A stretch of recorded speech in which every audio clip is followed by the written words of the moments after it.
আমাৰ কলিয়াবৰ শিয়ালকাঠি ৰাইজ মিলি বাঁহৰ দলং দি আমি সংগ্ৰহ কৰি কলঙত চলি আছোঁ। অতি সোনকালে আমাৰ স্কুলৰ ছাত্ৰ বিভিন্ন ক্ষেত্ৰৰ কাৰণে অসুবিধা হৈ আছে, সুবিধা পাওঁ যাতে চৰকাৰৰ প্ৰতি আমি আবেদন।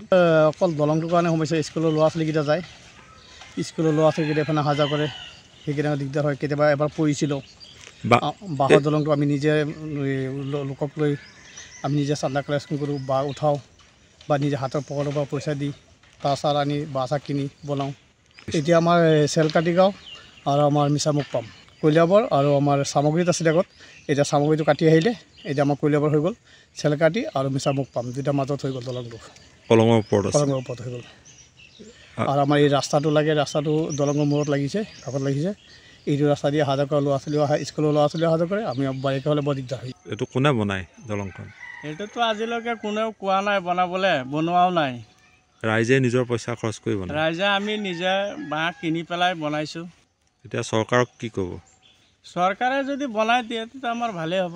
আৰু এতিয়াতো চামগুৰি কলিয়াবৰ সমষ্টিতে পৰিছে, এতিয়া অহা যোৱা কৰিবই লাগিব।